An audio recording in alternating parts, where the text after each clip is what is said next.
संस्कारी बेटी। शालिनी की उम्र लगभग 28 साल की हो चुकी थी, लेकिन अभी तक उसकी शादी नहीं हुई थी। शालिनी के मम्मी पापा सरला और महेश जी ने कभी उसकी शादी के लिए कुछ ज्यादा कोशिश भी नहीं की। शाली मन ही मन चाहती थी कि दूसरी सहेलियों की तरह उसका भी घर बस जाए, लेकिन वो अपने मम्मी पापा से ये बात कहती भी तो कैसे कहती। माँ जानती है, मेरी सहेली है ना शीतल, उससे बेटी हुई है, बड़ी प्यारी बच्ची है उसकी। अरे ये तो बहुत अच्छी बात है।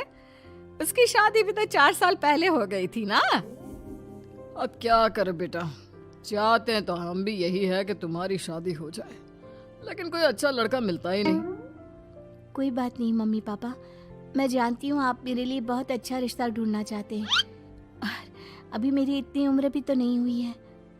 अच्छा शालिनी बेटा, क्या है ना, मेरे पास नई साड़ी नहीं है और मुझे किटी पार्टी में जाना था, तो इस महीने तेरी तनख्वाह आ जाए तो एक नई साड़ी दिलवा देना बेटा। और बेटा मेरा मोबाइल भी थोड़ा पुराना हो गया है, 6 महीने से इसी को काम में ले रहा हूँ। एक नया मोबाइल ला देना बेटा। हाँ हाँ मम्मी पापा। और माँ, आप तनख्वाह की चिंता क्यों करती हैं? साड़ी तो मैं आपको कल ही दिलवा दूंगी।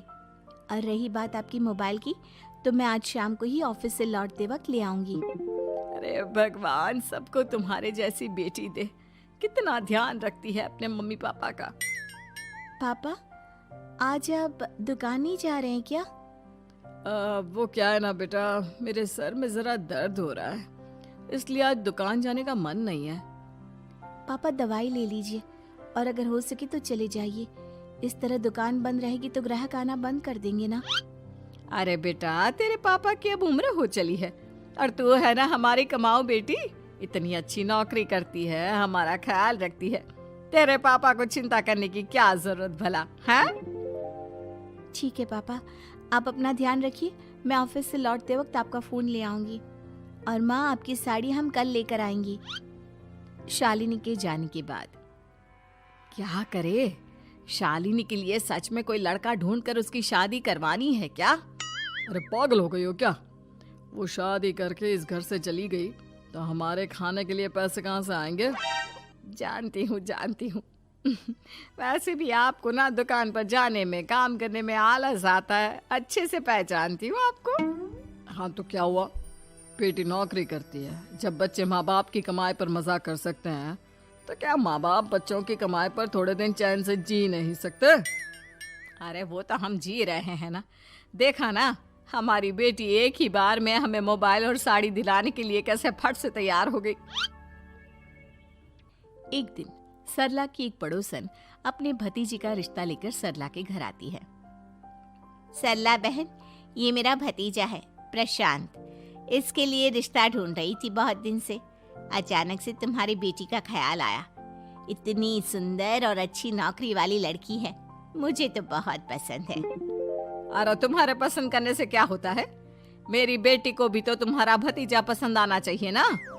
हाँ, ऐसे थोड़ी ना कि तुम्हें हमारी लड़की पसंद आ गई और हमने रिश्ता कर दिया। मेरा भतीजा बहुत बड़ी कंपनी में जॉब करता है। अंकल जी, मैंने आपकी बेटी को देखा है और वो मुझे बहुत पसंद है। हाँ, तुम्हें तो पसंद है, लेकिन हमें भी तो उससे एक बार पूछना पड़ेगा ना। तो बुलाइए ना शालिनी को, उससे पूछ लेते हैं कहाँ है वो। ऑफिस गई है और उसको आने में अभी देर लगेगी। लेकिन तभी शालिनी ऑफिस से आ गई। ये लीजिए, शालिनी भी आ गई।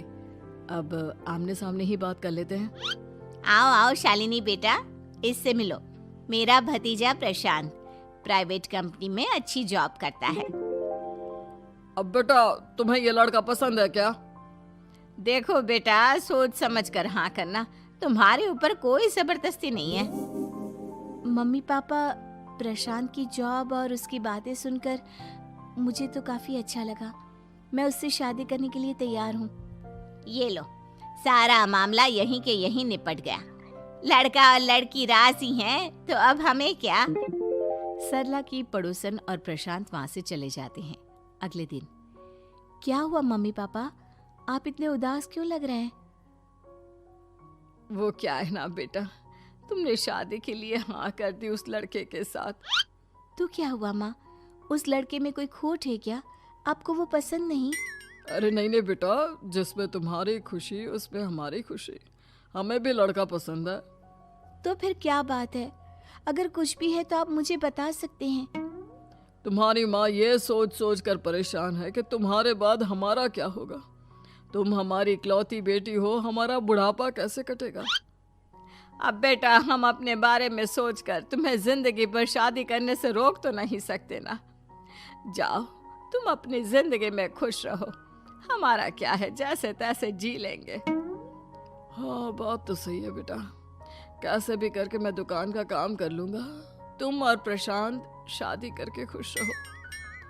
अपने माँ बाप की बात सुनकर शालिनी काफी दुखी हो जाती है। उसे लगने लगता है कि वाकई में उसकी शादी हो जाने के बाद उसके माँ और बाप का ख्याल कौन रखेगा।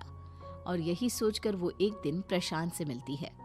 देखो प्रशांत, तुम मुझे बहुत पसंद हो, लेकिन मैं चाहकर भी तुमसे शादी नहीं कर सकती। अरे क्या हुआ शालिनी? क्या तुम मेरी किसी बात से परेशान हो? नहीं नहीं प्रशांत, मैं अपने माँ बाप की इकलौती संतान हूँ। अगर मैं भी शादी करके घर से चली गई तो उनका ख्याल कौन रखेगा, उनका खर्चा कौन उठाएगा। तो क्या तुम सारी जिंदगी शादी नहीं करोगी? शायद नहीं प्रशांत, और अगर अपने माँ बाप के लिए ये भी करना पड़े तो इसमें गलत क्या है। प्रशांत की सारी बात जाकर सरला के पड़ोसन यानी कि अपनी बुआ को बता देता है। ये सरला तो बड़ी चालाक निकली। प्रशांत, वो अपनी बेटी के साथ खेल खेल रही है। कैसा खेल? आप क्या कहना चाहती हैं? अरे शालिनी बहुत सीधी और संस्कारी लड़की है, लेकिन ये सरला और महेश एक नंबर के चालाक। बुआ जी, आपकी बात सही है, लेकिन अपनी बेटी के साथ भला कोई क्यों चालाकी करेगा? वो तो मैं तुझे कल बताऊंगी। तो कल सुबह मेरे साथ शालिनी के घर चलना। और फिर अगले दिन। क्या हुआ सरला बहन, तुम्हारी बेटी ने तो शादी के लिए मना कर दिया। अब पता नहीं बहन जी क्यों मना कर दिया। हम तो चाहते थे कि बेटी की शादी धूमधाम से करें। हमारी तो बहुत इच्छा थी कि शालिनी की शादी प्रशांत के साथ हो जाए, लेकिन अब क्या करे, वही नहीं चाहती। आंटी जी, शादी के बाद मुझे अपने माँ बाप की बहुत चिंता रहेगी। उनका ख्याल कौन रखेगा, और इसलिए मैं प्रशांत तो क्या किसी से भी शादी नहीं करना चाहती। अंधी हो गई हो क्या माँ बाप के प्यार में? पहले जरा अपने माँ बाप से सच तो पूछ लो। कैसा सच? यही सच शालिनी, कि ये तुम्हारे सगे माँ बाप नहीं है और तुम इनके लिए सिर्फ पैसे कमाने का एक जरिया हो। अरे अरे, यह तुम क्या कह रही हो? सच ही तो कह रही हूँ भाई साहब। अब सीधे सीधे अपनी बेटी को अपनी सच्चाई बताओगे या फिर मैं कोई दूसरा तरीका निकालूं? हमें माफ कर दो शालिनी। वो क्या है ना, हमारी कोई औलाद नहीं थी और जब तुम छोटी थी तो हमने तुम्हें गोद ले लिया था। तो इस नाते तो मैं आपकी बेटी ही हुई ना। लेकिन तुम्हें गोद लेने का हमारा सिर्फ एक ही मकसद था कि बड़ी होकर तुम नौकरी करो और हमारे लिए पैसे कमाओ, क्योंकि तुम्हारे पापा को काम करने में बहुत आलस आता है। और ये सच है कि हम ही नहीं चाहते थे कि तुम्हारी कभी भी शादी हो। कोई बात नहीं मम्मी पापा, आपने मुझे गोद लिया, पाल पोस कर बड़ा किया।